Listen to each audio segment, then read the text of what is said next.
සාකච්ඡාවක් ලැබුණා ජනාධිපති අතිරේක ලේකම් සමග.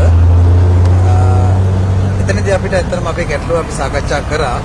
අපි හිතනවා අපිට ලැබුණු පිළිතුර සාධනීයයි කියලා. මොකද අපි දින ගණනක් අපි කරපු අරගලයට සාධනීය පිළිතුරක් අද ලැබුණා කියලා අපි හිතනවා. මොකද දැන් ඊයේ දිනේදී සාකච්ඡාවට ගෙනුණු කැබිනට් පේපර් එක ආපස්සට හරවන්න පවා සිදු වුණේ අපේ මේ ගුරුවරු ඒ වගේම අරද්දන සේවක සේවිකාවෝ ඇවිල්ලා මේ කරපු අරගලය. ඒ නිසා දැන් සියලු දෙනාටම පැහැදිලි කාරණය අපිට අසාධාරණයක් සිද්ධ වෙලා තියෙනවා කියන එක එතුමාලා පිළිගන්නවා. ඉතින් එතුමන් ඇත්තටම සහතිකයක් අපිට ලබා දුන්නා මේක නිවැරදි කරන බවට.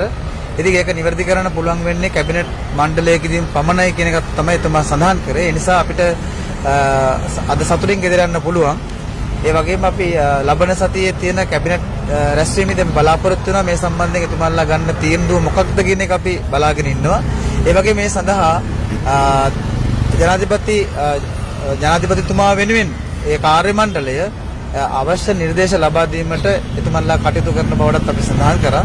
ඉතින් අපි බලාපොරොත්තු වෙනවා ලබන සතිය වෙනකොට මේ ගැටලුව निराකරණය වෙලා සියලුම ආකාරයෙන් ගැටලුව निराකරණය වෙලා මේ ගැටලුවට නතු වෙලා ඉන්න පිරිසට සාධාරණ විසඳුමක් ලැබෙයි කියලා. ඉතින් ඒ බලාපොරොත්තුෙන් අපි අද අපි මෙතනින් විසිර යාමට අපි කටයුතු කරනවා. මොකද අපි ආපු අරමුණ අපි සාර්ථකයි.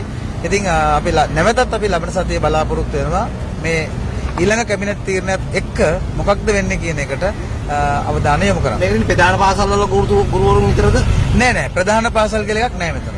මෙතන ලංකාවේ නන්දසිංහ ආපු පාසල් ගුරුවරුන් ඉන්නවා. එතකොට ඒ සියලුම පාසල් කියලා කියන්නේ තමා සේවය කරන පාසල. අපි ඒකේ දුෂ්කර පාසල් වල ගුරුවරුත් ඉන්නවා. මේ දුර පළාත්වල පාසල් ගුරුවරු ඕන තරම් ඉන්නවා. ඉතින් ඒක නිසා මේක ලංකාවම නියෝජනය වෙනවා. ඒ වගේම මෙතන ගුරුවරු විතරක් නෙමෙයි. මෙතන අනද්දන සේවිකාවත් ඉන්නවා. සේවක සේවිකාවන් සියලු දෙනා